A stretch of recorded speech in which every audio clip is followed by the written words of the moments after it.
ഈ പീഡന കാര്യം എന്നെ അത്ഭുതപ്പെടുത്തുന്ന ഒരു കാര്യം, ആരോപണം ഉന്നയിച്ചവരെല്ലാം ജൂനിയർ ആർട്ടിസ്റ്റാണ്. നിങ്ങൾ പ്രത്യേകം ശ്രദ്ധിക്കണം.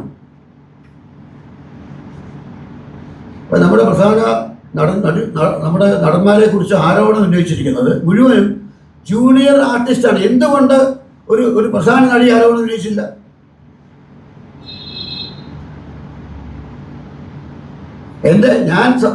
ഞാനൊക്കെ സിനിമ വരുന്ന കാലത്ത് ഒരു ജൂനിയർ ആർട്ടിസ്റ്റിന് സംവിധാനത്തിന് മുമ്പിൽ പോകാൻ പറ്റില്ല, അവരറിയില്ല. കാരണം ജൂനിയർ ആർട്ടിസ്റ്റ് സപ്ലയർ എന്ന ഒരു തസ്തികയുണ്ട്.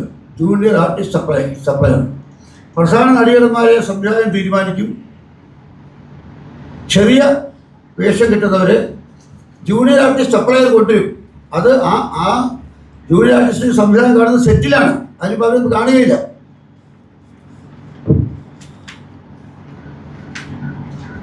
കാസ്റ്റിംഗ് കൗച്ച് എന്ന് പറഞ്ഞൊരു നായിക നടിയെ കുറിച്ച് പറഞ്ഞ ഉപനായിക നടിയാണെങ്കിൽ മനസ്സിലാക്കാം.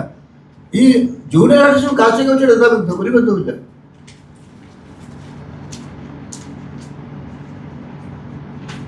അതിപ്പോൾ പിന്നെ ഒരാൾക്കെതിരെ ആരോ ഉന്നയിച്ചു മസ്കറ്റ് ഹോട്ടലിൽ വെച്ച് കണ്ടുപറഞ്ഞു. ഈ കുട്ടി ഈ സ്ത്രീ എന്തിനു മസ്കറ്റ് ഹോട്ടലിൽ പോയി? അത് പ്രൈവറ്റ് പ്ലേസ് അല്ലേ? ഒരാൾ ഒറ്റയ്ക്ക് താമസിക്കുന്ന ഹോട്ടൽ മുറിയിൽ ഒരു പെണ്ണ് പോകാൻ ധൈര്യപ്പെട്ടെന്ന് പറഞ്ഞാൽ ഒരിക്കലും ഞാൻ അതിനെ സപ്പോർട്ട് ചെയ്യില്ല. ആ ഹോട്ടൽ അയാൾ താമസിച്ച് ഹോട്ടലിൽ പീഡിപ്പിച്ചു കൊണ്ട് എന്താ പറ്റും?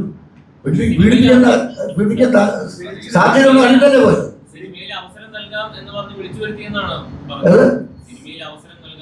കേൾക്കാൻ പറ്റില്ല. അവസരം കിട്ടാൻ വേണ്ടി. അപ്പോൾ ദാറ്റ് മീൻസ് അവർ അന്വേഷിച്ച് പോയതാണ്. സ്വാഭാവികമായിട്ട് അങ്ങനെ പറഞ്ഞ് കേൾക്കണം. കാസ്റ്റിംഗ് കൗച്ച് എന്ന് പറഞ്ഞ്, കാരണം എന്നെ സംബന്ധിച്ചോളം ഒരു ജൂനിയർ ആർട്ടിസ്റ്റ് ഒരിക്കലും ഡയറക്ടർ അടുത്ത് വരാറില്ല, എൻ്റെ അടുത്ത് വരാറില്ല. ഞാൻ ജൂനിയർ ആർട്ടിസ്റ്റൊക്കെ ഇപ്പോൾ നമുക്ക് ഒരു ഹോസ്പിറ്റൽ ഷൂട്ട് ചെയ്യുന്നു, 4 നഴ്സസ് വേണം. അപ്പോൾ നമ്മൾ അന്തരീക്ഷം ക്രിയേറ്റ് ചെയ്യാൻ വേണ്ടി ഇവർ സംസാരിച്ചുകൊണ്ടിരിക്കുമ്പോൾ ഒരു നഴ്സ് ബാക്കിൽ കൂടെ നടന്നു പോകണം. അങ്ങനെയൊക്കെയുള്ള അവരാണ് ജൂനിയർ ആർട്ടിസ്റ്റ് പറയുന്നത്, ചെറിയ വേഷം ചെയ്യുന്നവർ.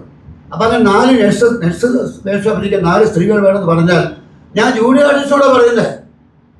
ജൂനിയർ ആർട്ടിസ്റ്റ് ഒരു 10 സ്ത്രീകളെ കൊണ്ട് നിർത്തും ഷൂട്ടിംഗ് സമയത്ത്. ഷൂട്ടിംഗ് സ്റ്റുഡിയോയിലാണ് അവർ വരിക, സെറ്റിലാണ് അവർ വരിക. അപ്പോൾ ഞാൻ അവരെ നോക്കിയിട്ട് മിക്കവാറും ഞാനായിരിക്കും എൻ്റെ അസോസിയേറ്റ് ആയിരിക്കും അവർ തീരുമാനിക്കുന്നത്. എൻ്റെ അസോസിയേറ്റ് പറയാം, അവരെ ആ കുട്ടികളെ നോക്കി പറ്റിയ 4 പേരെ എടുക്കാൻ പറഞ്ഞാൽ അസോസിയേറ്റ് ഡയറക്ടറാണ് പോയി ഇവരിൽ നിന്ന് 4 പേരെ തിരഞ്ഞെടുക്കുന്നത്. ഡയറക്ടർക്ക് ജൂനിയർ ആർട്ടിസ്റ്റുമായി ഡയറക്റ്റ് ഒരു സ്ട്രെയിറ്റ് റിലേഷൻഷിപ്പ് ആവശ്യമില്ല. പക്ഷേ ഇവിടെ ആരോട് ചോദിച്ചാൽ മുഴുവൻ ജൂനിയർ ആർട്ടിസ്റ്റാണ്. ഈ ജൂനിയർ ആർട്ടിസ്റ്റുകൾക്ക് നേരെ ഒരു പീഡന സംഭവം ഉണ്ടായാൽ അത് സ്ത്രീ എന്ന പരിഗണന വരില്ല, അവർ സ്ത്രീകളല്ലേ? ഈ ജൂനിയർ ആർട്ടിസ്റ്റുകൾക്ക് നേരെ ഒരു അതിക്രമം ഉണ്ടായാൽ അത് സ്ത്രീ എന്ന പരിഗണനയിൽ സ്ത്രീകൾക്ക് അതിക്രമം ആവില്ലേ? അവർ സ്ത്രീകളാവില്ലേ? നടിമാർ മാത്രമേ സ്ത്രീകളാവുള്ളൂ. ഞാൻ ഒരിക്കലും എതിർക്കുന്നില്ല. ഇവർ ചെയ്തു ശരിയാണെന്ന് ന്യായീകരിക്കുക തെറ്റ് തന്നെയാണ്. ഒരു മൈക്ക് കൊടുക്കാൻ പറ്റും? ഇത് കേൾക്കാൻ പറ്റുന്നത് ഒരു ഹാൻഡ് മൈക്ക് കിട്ടുമോ?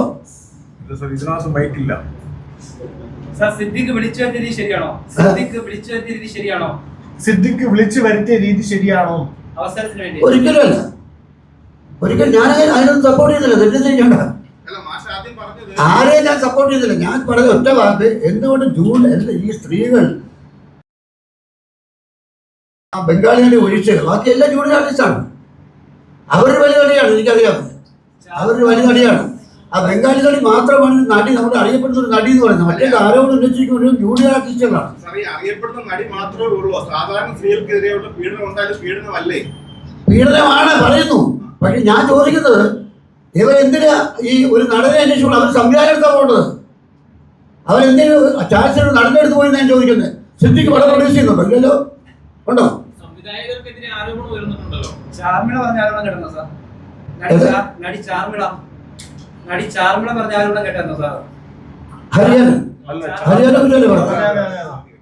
ഹരിയാന എൻ്റെ അടുത്ത സുഹൃത്താണ്. എനിക്ക് അങ്ങനെ ഒരു അറിവ് ഹരിയാനെ കുറിച്ചില്ല, എനിക്ക് പറയാൻ പറ്റുള്ളൂ.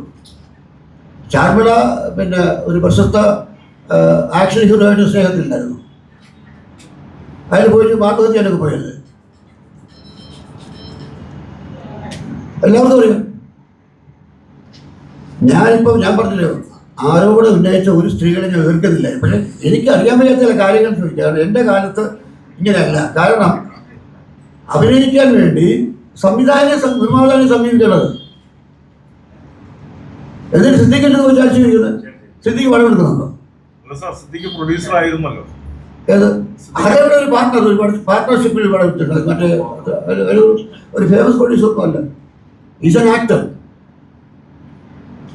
അപ്പൊ എങ്ങനെയും സിനിമയിൽ കടന്നു കൂടണം എന്ന് വിചാരിക്കുകയും അതിനുവേണ്ടി പല വഴികളും തേടുകയും ചെയ്യുന്നവർക്ക് ഇത്തരം ചില അപകടങ്ങൾ ചാടേണ്ടി വരും. അത് സ്വാഭാവികമാണ്. അപ്പൊ അതിന് രക്ഷപ്പെടണം. അതിനെ അവർ പ്രിക്കോഷൻ എടുക്കണം. അല്ല സാർ, ഒരു നടൻ ഒരു ഓഫർ ചെയ്യാൻ നേരത്ത് സ്വാഭാവികമായിട്ട് താല്പര്യമുള്ള ഒരു ലേഡി അന്വേഷിച്ചു പോകുന്നതിന് എന്താണ് തെറ്റ്? അങ്ങനെ അന്വേഷിച്ചു പോയി കഴിഞ്ഞാൽ ആ സ്ത്രീയെ പീഡിപ്പിക്കണമെന്നുണ്ടോ?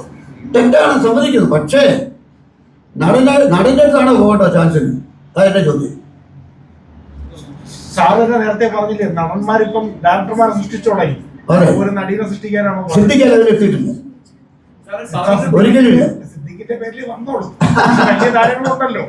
ഇപ്പോ നമ്മൾ മമ്മൂട്ടി, മോഹൻലാൽ, സുരേഷ്, കുറച്ചു കാലം സുരേഷ് ഗോപി, ഇപ്പൊ ഏകലവ്യൻ, കമ്മീഷൻ തുടങ്ങിയ പടങ്ങളൊക്കെ വന്ന കാലത്ത് സുരേഷ് ഗോപിക്ക് മനസ്സിലായി, ഒന്ന് തോന്നി ഞാനൊരു സൂപ്പറാണ്.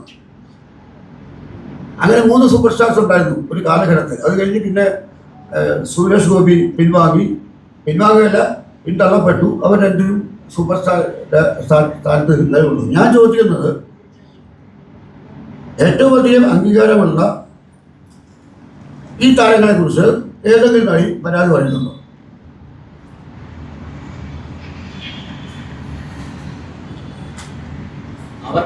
ഗണേഷ് കുമാർ നമുക്ക് എല്ലാവർക്കും അറിയാം. മലയാള സിനിമയിൽ അഭിനയിക്കുന്ന ഗണേഷ് കുമാറിനെ എല്ലാവർക്കും അറിയാം.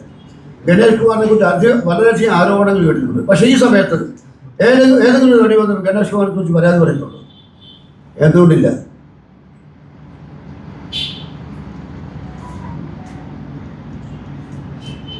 ഇതെല്ലാം നിങ്ങൾ മാധ്യമപ്രവർത്തകർ ചിന്തിക്കേണ്ട കാര്യങ്ങളാണ്. ഞാൻ ഒരിക്കലും പീഡനത്തെ സപ്പോർട്ട് ചെയ്തിട്ടില്ല, തെറ്റാണ്. സിദ്ദിഖ് അങ്ങനെ ചെയ്തിട്ടുണ്ടെങ്കിൽ തെറ്റാണ്. മുകേഷ് ചെയ്തിട്ടുണ്ടെങ്കിൽ തെറ്റ് തന്നെയാണ്, 100% തെറ്റാണ്. അവരെ രക്ഷിക്കാമെന്നല്ല വന്നിരിക്കുന്നത്. പക്ഷേ കുറെ ജൂനിയർ ആർട്ടിസ്റ്റ് പറഞ്ഞ പരാതിയുടെ പേരിൽ മലയാള സിനിമയെ ഒന്നടങ്കം നശിപ്പിക്കാൻ ശ്രമിക്കരുത്. അത് മലയാള സിനിമ അല്ല, മലയാള സിനിമയുടെ ക്രോസ് സെക്ഷൻ അല്ല. ഞാൻ പറയുമായിരുന്നു ഏതെങ്കിലും ഒരു നടി. ഇപ്പം തന്നെ WCC ഒരു കാര്യം മനസ്സിലാക്കാം. WCC രൂപവത്കരിച്ച അതിൻ്റെ നേതാക്കളെ മുഴുവൻ ഞാൻ അഭിനന്ദിക്കുന്നു. WCC ഞാൻ സപ്പോർട്ട്. അന്ന് ഞാൻ ഫേസ്ബുക്ക് പോസ്റ്റ് ഇട്ടാണ്. WCC രൂപീകരിക്കപ്പെട്ടപ്പോൾ ഞാൻ അന്ന് പോസ്റ്റ് ഇട്ടാണ് എന്നെ അഭിനന്ദിച്ചുകൊണ്ട്. അതുപോലെ ആദ്യമായിട്ടാണ് കേരള ഗവൺമെൻറ്റാണ്, ഈ കേരള ഗവൺമെൻറ്, അതായത് മുഖ്യമന്ത്രി പിണറായിയും കഴിഞ്ഞ പ്രാവശ്യത്തെ സാംസ്കാരിക മന്ത്രിയായിരുന്ന AK ബാലനുമാണ് ഈ WCCയുടെ വാദങ്ങൾ കേൾക്കുകയും ഒരു കമ്മീഷൻ ഏർപ്പാടുകയും ചെയ്തത്. അത് മനസ്സിലാക്കുക. ഹേമ കമ്മീഷൻ നിശ്ചയിച്ചത് ആ ഗവൺമെൻറ്റാണ്. മുഖ്യമന്ത്രി ആദരണീയ പിണറായിയും സാംസ്കാരിക മന്ത്രി AK ബാലനുമാണ്. അപ്പോൾ അതിന് നമ്മൾ അഭിനന്ദിക്കുകയാണ്. ഇന്ത്യയിൽ ആദ്യമായിട്ട് ഈ നടികൾക്ക് വേണ്ടി ഒരു കമ്മീഷൻ വെച്ചത് കേരള ഗവൺമെൻറ്റാണ്. അത് നമ്മൾ അഭിനന്ദിക്കണം. മുഖ്യമന്ത്രിയെ അഭിനന്ദിക്കണം, അന്നത്തെ സാംസ്കാരിക മന്ത്രിയെ അഭിനന്ദിക്കണം. പിന്നെ ആ റിപ്പോർട്ട് വന്ന് 4.5 വർഷം എന്തുകൊണ്ട് ആ റിപ്പോർട്ട് പുറത്തെടുത്തില്ല എന്ന് ചോദിച്ചാൽ അത് അവരെ ഉത്തരം പറയേണ്ടത്. പുറത്തെടുക്കേണ്ടതായിരുന്നു, വൈകിപ്പോയി എന്നാണ് എൻ്റെ അഭിപ്രായം. 4.5 വർഷം അത് പുറത്തെടുക്കാതെ വെച്ചത് തെറ്റാണ്. അത് ആരെങ്കിലും രക്ഷിക്കാൻ വേണ്ടിയാണെന്നുള്ള അവർക്കറിയാം, എനിക്കറിയില്ല. ഇപ്പോഴത്തെ എൻ്റെ അഭിപ്രായം അതിലെ കമ്മീഷൻ എന്ത് പറഞ്ഞത് പൂർണ്ണമായും പുറത്തു കൊണ്ടുവരണമെന്നാണ് എൻ്റെ അഭിപ്രായം. ജൂനിയർ ആർട്ടിസ്റ്റ്, സീനിയർ ആർട്ടിസ്റ്റ് അങ്ങനെ പരിഗണനയുണ്ടോ? അങ്ങനെ ഇല്ല. പക്ഷെ അങ്ങനെ ഒരു സിനിമയിൽ അങ്ങനെ ഒരു തസ്തികയുണ്ട്. ജൂനിയർ ആർട്ടിസ്റ്റ് സപ്ലയർ എന്ന് പറയുന്ന ഒരു ടെക്നീഷ്യൻ ആയിട്ടും ഫാക്ടറിയിൽ അംഗമാണ്. ഈ ജൂനിയർ ആർട്ടിസ്റ്റ് പണ്ട് എക്സ്ട്രാ എന്നാണ് പറഞ്ഞിരുന്നത്. അറിയാം, എക്സ്ട്രാ നടി എന്നാണ് പറഞ്ഞത്. എക്സ്ട്രാ നടി എന്ന് പറഞ്ഞിട്ട് ഒരു കവിതയുണ്ട്. ഞാൻ സിനിമ ചേരുമ്പോൾ എക്സ്ട്രാ എന്നാണ് പറഞ്ഞത്. എക്സ്ട്രാ വന്നിട്ടുണ്ടോ ചോദിക്കുന്നത്. പിന്നീട് അവർ പരാതി പറഞ്ഞാണ് ജൂനിയർ ആർട്ടിസ്റ്റ് മാറ്റിയത്. ജൂനിയർ ആർട്ടിസ്റ്റ് കുറച്ച് ബഹുമാനമുള്ള ബഹുമാനം അത് ഉള്ള നാമമാണ്, അത് മനസ്സിലാക്കുക. അതിൻ്റെ എക്സ്ട്രാ എന്നവർ വിളിച്ചത്. അപ്പം എൻ്റെ ഒരു നടി അവരന്ന് പോലീസ് പരാതി പറഞ്ഞ എന്തുകൊണ്ടാണ് അവർ അപമാനിക്കപ്പെട്ടതിന് ശേഷം അവർ നേരെ നടൻ ലാലിൻ്റെ വീട്ടിൽ വന്നു. അവിടെ MP മിസ്റ്റർ തോമസ് വന്നു. ആ തോമസിൻ്റെ സപ്പോർട്ടോടുകൂടിയാണ് ആ നടി പരാതി കൊടുത്തത്. പക്ഷെ എല്ലായ്പ്പോഴും എല്ലാ നടികൾക്കും അതിൻ്റെ അവസരം കിട്ടണമെന്നില്ല, പരാതി പറയാൻ കഴിയില്ല. ഇനി ഒരു കാര്യം, ഇപ്പോൾ ശാരദയുടെ അഭിപ്രായം പോലെ എല്ലാവരും കൂടെ കയറി യൂട്യൂബിൽ അവർ എതിർത്തിട്ടുണ്ട്. യൂട്യൂബ് എന്ന് പറയുന്നത് ഇപ്പം ആർക്കും ഏത് പട്ടിക്ക് കഷ്ടിക്കാൻ പറ്റിയ കക്കൂസായിട്ട് മാറിയിട്ടുണ്ട്. ആർക്കെന്തും എഴുതാം, അതാണ് യൂട്യൂബിൻ്റെ അവസ്ഥ. പക്ഷേ ശാരദ പറഞ്ഞതിൽ ചില സത്യങ്ങളുണ്ട്. അതായത് പണ്ടുകൊണ്ട് സ്ത്രീ പുരുഷന്മാർ ചേർന്ന് പ്രവർത്തിക്കുന്ന എല്ലായിടത്തും ഇത്തരം സംഭവങ്ങൾ ഉണ്ടാകാറുണ്ട്. നിങ്ങളുടെ കൊടുത്തില്ലേ, മീഡിയയില്ലേ, നിഷേധിക്കാൻ നോക്കും, മീഡിയയിലില്ലേ, ചാനലുകളിൽ നടക്കുന്നില്ലേ. അപ്പം അതൊന്നും പുറത്തു വരില്ല. കാരണം നിങ്ങൾ പുറത്ത് വരുത്തുന്നത് നിങ്ങളാണ്. അപ്പം നിങ്ങളിലുള്ള സംഭവം പുറത്തു വരുത്തില്ല. സ്ത്രീയും പുരുഷനും ചേർന്ന് പ്രവർത്തിക്കുന്ന ഏത് മേഖലയിലും ഇത്തരം സംഭവം നടക്കാറുണ്ട്.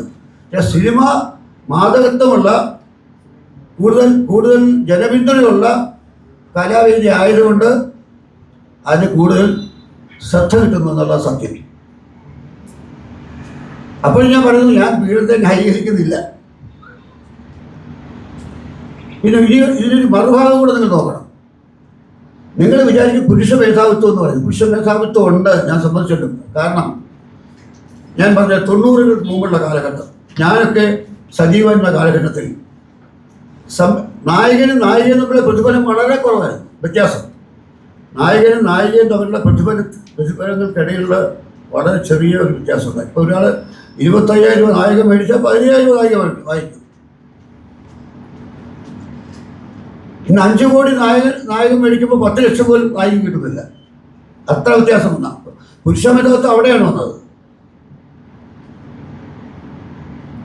ഇപ്പോൾ നസീർ സാർ മേടിക്കുന്ന റെക്കമെൻഡേഷൻ തൊട്ടടുത്ത റെക്കമെൻഡേഷൻ ഷീല വാങ്ങിച്ചിരുന്നു. പിന്നെ അന്ന് സ്ത്രീ കഥാപാത്രങ്ങൾക്ക് പ്രാധാന്യമുള്ള സിനിമ വന്നിരുന്നു. ഒരു പെണ്ണിൻ്റെ കഥ, സേതുമാധവൻ സംവിധാനം, ഒരു പെണ്ണിൻ്റെ കഥയിൽ ഷീലയാണ് നായിക. പീഡിപ്പിക്കപ്പെടുന്നവളാണ്, സത്യനാണ് നായകൻ. നായകനാൽ പീഡിപ്പിക്കപ്പെടുന്ന നായികയാണ്. അവൾ തിരിച്ചൊന്ന് റിവൈവ് ചെയ്യുന്നതാണ്. ദ വിസിറ്റ് എന്ന ഹോളിവുഡ് സിനിമയുടെ ഒരു അനുകരണമാണ് പടം. ഒരു പെണ്ണിൻ്റെ കഥ, ദ വിസിറ്റ് എന്നൊരു ഹോളിവുഡ് ചിത്രമാണ്. അപ്പോൾ അവിടെ അവസാനം ഈ ഷീല ആ കഥാപാത്രം വന്ന് റിവൈവ് ചെയ്യുന്നതാണ് പടം. എന്ന് പറഞ്ഞാൽ ആ വില്ലനുള്ള ഒരു പ്രതിനായകൻ്റെ വേഷം സത്യൻ അഭിനയിച്ചത്.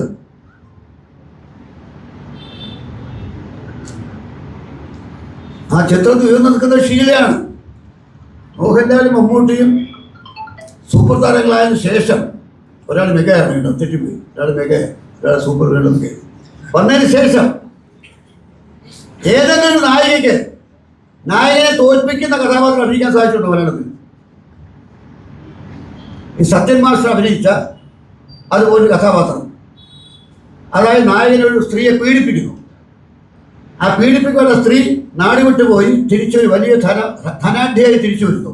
എന്നിട്ട് അയാളോട് റിവഞ്ച് ചെയ്തു, പ്രതികാരം ചെയ്തു. ഇങ്ങനൊരു കഥയിൽ മോഹൻലാൽ മമ്മൂട്ടി അഭിനയിക്കുമോ? സത്യൻ മാസ്റ്റർ റോളിൽ. അതാണ് താരകഥാർത്ഥ്യം പറഞ്ഞ് മാറിയതാണ്. അന്ന് സത്യൻ മാസ്റ്റർ ഏത് അഭിനയിക്കാൻ അവസരമുണ്ടെങ്കിൽ അത് സ്വീകരിക്കും. അത് ഷീല ആ ഡയലോഗ് പറയാൻ പാടില്ല, അതെനിക്ക് മോശമാണ്, എൻ്റെ ഇമേജിനെ ബാധിക്കും എന്ന് ഒരിക്കലും സത്യമാഷ പറഞ്ഞിട്ടില്ല. അനുഭവങ്ങൾ പാലിച്ചു വരുന്ന സിനിമ നിങ്ങൾ കാണണം. സത്യൻ മാസ്റ്റർ നിറഞ്ഞു നിൽക്കുന്ന സിനിമയാണ് അനുഭവങ്ങൾ പാലിച്ചത്. അതിൽ അദ്ദേഹത്തിൻ്റെ സുഹൃത്തായ ഒരു ചെറിയ വേഷമാണ് നസീർ സാർ ഇരിക്കുന്നത്. പ്രേമചന്ദ്രൻ ഇരിക്കുന്ന ഒരു ചെറിയ വേഷം. സത്യൻ നിറഞ്ഞു നിൽക്കുന്ന ഈ പടത്തിൽ ഞാൻ അഭിനയിക്കുന്നില്ല നസീർ സാർ പറഞ്ഞില്ല.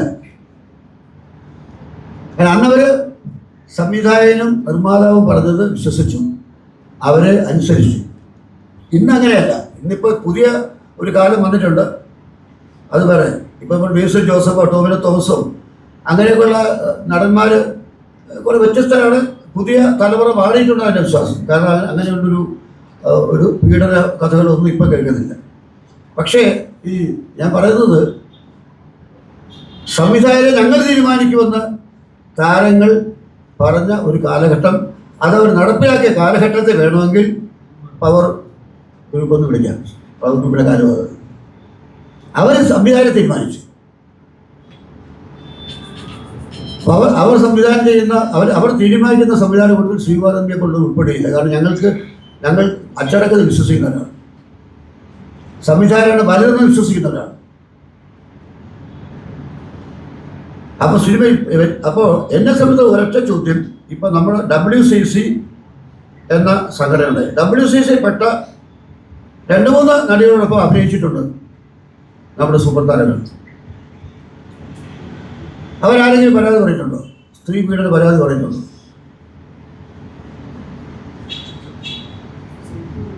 അപ്പൊ ഇപ്പോൾ നമ്മൾ പരാതി ഉന്നയിക്കപ്പെട്ടുള്ളതെല്ലാം ജൂനിയർ ആർട്ടിസ്റ്റ് ഞാൻ ചെറുതായി കാണുന്നില്ല, അങ്ങനെ തെറ്റിദ്ധരിക്കണ്ട. ഞാൻ ചോദിക്കുന്നത്, അഭിനയിക്കാൻ ആഗ്രഹിക്കുന്ന ഇപ്പോഴത്തെ ആൾക്കാർ ഏതെങ്കിലും വഴി സ്വീകരിക്കുക, എങ്ങനെയെങ്കിലും ഒരു റോള് കിട്ടിയാൽ മതി എന്ന് സ്വീകരിക്കുമ്പോൾ അപകടങ്ങളുണ്ടാവും എന്ന് ഞാൻ പറഞ്ഞോളൂ. സാർ, ഈ താരാധിപത്യമാണോ മലയാള സിനിമയെ ഇത്രത്തോളം ദോഷകരമായി ബാധിച്ചത്? താരാധിപത്യമാണോ മലയാള സിനിമയെ ദോഷകരമായി ബാധിച്ചത്? തീർച്ചയായും മലയാള സിനിമയെ തകർത്തത് താരാധിപത്യമാണ്. കാരണം 2-3 വ്യക്തികളിലേക്ക് സിനിമ ഒതുങ്ങിക്കൂടി. എന്നെപ്പോലെ ഒരു വർഷം 2 പടം നിർമ്മിച്ചുകൊണ്ടിരുന്ന ആളുകൾ പുറത്തായി. എന്താ വെച്ചാൽ ഒരു കാലഘട്ടത്തിൽ തിയേറ്ററുകൾ, ഞാൻ നിർമ്മാതാവാണ്, 74 മുതൽ നിർമ്മാതാവാണ്. തിയേറ്ററുകൾ പറയുന്നത്, സാറല്ലേ മമ്മൂട്ടി പോലെ ആദ്യം സാധിച്ചല്ലേ, അവരുടെ ഡേറ്റ് പിടിച്ച് സാറേ മമ്മൂട്ടി മോഹൻലാൽ പടം വേണ്ടാന്ന് തിയേറ്റർ പറഞ്ഞൊരു കാലഘട്ടമുണ്ട്. മോഹൻലാൽ നായകനായിട്ട് അഭിനയിക്കുന്ന പടത്തിന് തിരുവനന്തപുരത്തെ തിയേറ്റർ ഉടമ 50 ലക്ഷം അഡ്വാൻസ് കൊടുക്കുന്ന ഒരു കാലഘട്ടം ഉണ്ടായിരുന്നു. 50 ലക്ഷം അഡ്വാൻസ് കൊടുക്കും. അപ്പോൾ സ്വാഭാവികമായിട്ട് നിർമ്മാതാവ് അതല്ലേ എങ്ങനെയെങ്കിലും അങ്ങനെ ഡേറ്റ് പഠിക്കാൻ ആഗ്രഹിക്കുക. അപ്പോൾ ഒരു തിയേറ്ററിൽ നിന്ന് കിട്ടുന്ന അഡ്വാൻസ് തന്നെ നിർമ്മാണത്തിൻ്റെ പകുതിയാവും. അപ്പോൾ സിനിമ തിയേറ്ററിൽ എത്തുന്നതിന് മുമ്പ് തന്നെ ആ ചെലവിൻ്റെ പകുതി നമുക്ക് തിയേറ്ററിൽ നിന്ന് അഡ്വാൻസ് വാങ്ങിക്കും. അങ്ങനെ ഒരു കാലഘട്ടം ഉണ്ടായിരുന്നു. നസീറും മോഹൻലാലിനും മമ്മൂട്ടിക്കും അവർ നായകന്മാരാണെങ്കിൽ ആ ചിത്രത്തിന് 50 ലക്ഷം രൂപ വരെ വലിയ തിയേറ്ററിൽ, പ്രധാന നഗരങ്ങളിലെ തിയേറ്റർ അഡ്വാൻസ് കൊടുക്കുന്ന കാലം ഉണ്ടായിരുന്നു. ഇപ്പം അതില്ല. അതുകൊണ്ടാണ് മമ്മൂട്ടി സ്വന്തം പണം കൊടുക്കുന്നത്. ബഡ്ജറ്റ് മാറുകയല്ലേ സാർ സിനിമയ്ക്ക്? ബഡ്ജറ്റ് കൂടും. അത് ബഡ്ജറ്റിൻ്റെ കാര്യത്തിൽ ഞാൻ ക്ലിയർ ആയിട്ട് പറയാം. കാരണം എനിക്ക് എന്നെ പോലെ കണക്ക് പറയാൻ പലർക്കും പറ്റില്ല. കാരണം ഞാൻ പ്രൊഡ്യൂസർ, ഡയറക്ടർ, റൈറ്ററാണ്. അതായത് ചന്ദ്രകാന്ത് വന്ന സിനിമ ഞാൻ തുടങ്ങും, എൻ്റെ ആദ്യത്തെ സിനിമയിൽ. നിങ്ങളൊക്കെ പഠിക്കാൻ, നിങ്ങൾ മാധ്യമ പ്രവർത്തകർ നിങ്ങളൊക്കെ പഠിക്കേണ്ടതാണ് പറയാൻ. ഞാൻ ചന്ദ്രകാന്ത് എടുക്കുമ്പോൾ ചന്ദ്രകാന്തത്തിൻ്റെ മൊത്തം ചെലവ് 2.25 ലക്ഷം രൂപയാണ്. 2.25 ലക്ഷം രൂപ. ഈ 2.25 ലക്ഷം രൂപ 1974 അന്ന് സ്വർണ്ണത്തിന് വില വളരെ കുറവാണ്. സ്വർണ്ണത്തിന് 300 രൂപ പവന്. അപ്പോൾ അന്ന് 2.25 അതിന് പ്രേംനസീർ വാങ്ങിച്ച പ്രതിഫലം 25,000 രൂപയാണ്. 25,000 രൂപ. അതായത് അന്നത്തെ നായകൻ, അന്നത്തെ സൂപ്പർ താരം, അങ്ങനെ പറയാമെങ്കിൽ അന്നത്തെ സൂപ്പർ താരം ഒരു ചിത്രത്തിൻ്റെ പ്രൊഡക്ഷൻ കോസ്റ്റിൻ്റെ 10-1 പ്രതിഫലം വാങ്ങിച്ചത്. 10-1. ഇന്നത്തെ ഞാൻ പറഞ്ഞ ഈ മമ്മൂട്ടി മോഹൻലാലും നിർമ്മാണ ചെലവിനെ കുറിച്ച് നോക്കുന്നില്ല. അവർ മേടിക്കുന്ന പ്രതിഫലം ഈ മുടക്കുമുതലിൻ്റെ 3-1, 2-1 ആയിരിക്കും. അപ്പോൾ സ്വാഭാവികമായിട്ട് ആരെ ബാധിക്കുന്നത്? വ്യവസായത്തെ ബാധിക്കും, നിർമ്മാതാവിനെ ബാധിക്കും, വ്യവസായത്തെ ബാധിക്കും. അവർ കോടീശ്വരന്മാരാകും, പക്ഷെ നിർമ്മാതാവ് തകരും. 26 പടങ്ങൾ പ്രൊഡ്യൂസ് ചെയ്താണ് ഇപ്പോഴും തരവാനില്ല. പക്ഷേ നടനായിരുന്നെങ്കിൽ കോടീശ്വരനായിരുന്നേ. അപ്പം അതുകൊണ്ട് ഈ മലയാള സിനിമയെ തകർത്തത് താരമേധാവിത്വം തന്നെയാണ്. പക്ഷേ ആ താരമേധാവിത്വം തകർന്ന് തുടങ്ങിയിരിക്കുന്നു. ഇനിയും പവർ ഗ്രൂപ്പൊന്നും ഉണ്ടായില്ല, പ്രയാസം. കാരണം 2 പേരിലേക്ക് അല്ലെങ്കിൽ 3 പേരിലേക്ക് ഒരു ഇൻഡസ്ട്രി കേന്ദ്രീകരിക്കപ്പെടുന്ന അവസ്ഥ ഇല്ലാതായി. നിരവധി നായകന്മാരായി. ഭാര്യയുടെ തല്ലുകൊള്ളാൻ തയ്യാറായ ഇപ്പോൾ ഭാര്യയുടെ തല്ലുകൊള്ളുന്ന ഒരു കഥാപാത്രം അഭിനയിക്കാൻ തയ്യാറായ ബേസിൽ ജോസഫായി ഇപ്പോഴത്തെ നായകന്മാർ. ആ റോഡ് മമ്മൂട്ടി മോഹൻലാൽ അഭിനയിക്കുമോ? ഭാര്യ എടുത്തിട്ട് ചവിട്ടുന്നത്, കരാട്ടെ വ്യക്തിയെ ഭാര്യ എടുത്തിട്ട് ചവിട്ടുന്നത് ഭർത്താവിന്. ജയ് ഹോയുടെ സെഗ്വയിൽ അത് അഭിനയിക്കുന്നത് ബേസിൽ ജോസഫ്. ആ ബേസിൽ ജോസഫാണ് മിന്നൽക്കുള്ളിൽ സംവിധാനം എന്ന് പറയുന്നത്. അത്ര മിടുക്കന്മാർ വന്നു. മുകേഷ് MLA സ്ഥാനം രാജിവെക്കണോ? മുകേഷ് MLA സ്ഥാനം രാജിവെക്കണോ? അത് മുകേഷ് തീരുമാനിക്കണം. മുകേഷ് എൻ്റെ അഭിപ്രായത്തിൽ മുകേഷ് ഒന്ന് ആലോചിച്ചാൽ മുകേഷ് രാജിവെക്കേണ്ടതാണെന്ന് അതിന് സ്വയം തീരുമാനിക്കാൻ കഴിയും. പക്ഷെ ആരും തീരുമാനിക്കാതെ എന്ത് ചെയ്യാൻ പറ്റും? പിന്നെ ഗവൺമെൻറ്റിൻ്റെ ഒരു കാര്യം വെച്ചാൽ പൊളിറ്റിക്കൽ മേഖല വേറെയാണ്. ഇപ്പോൾ ഇടതുപക്ഷ ഗവൺമെൻറ്റിന് അല്ലെങ്കിൽ LDFന് അവരുടേതായിട്ട് തീരുമാനങ്ങളുണ്ട്, അതവർ മാറ്റുകയില്ല. അപ്പോൾ പൊളിറ്റിക്കൽ ഡിസിഷൻസ് ഡിഫറെൻ്റ്. അപ്പോൾ Mukesh is a politician that is helping him. അതാണ് പ്രശ്നം. മുകേഷ് രാഷ്ട്രീയത്തിൽ ഒരു മുഖമായതുകൊണ്ട്, ഒരു MLA ആയതുകൊണ്ട് അദ്ദേഹത്തെ LDF സഹായിക്കുന്നു. അത് പൊളിറ്റിക്കൽ അന്തരീക്ഷം വേറെയാണ്. പക്ഷേ വ്യക്തി എന്ന നിലയിൽ ഇത്രയും ആരോപണം ഉന്നയിച്ച സ്ഥിതിക്ക് മുകേഷ് രാജിവെക്കേണ്ടതാണ്. രാജിവെക്കേണ്ടത് പാർട്ടി പറയുന്നു. എനിക്ക് പാർട്ടി എതിർക്കാൻ എന്താ അവകാശം?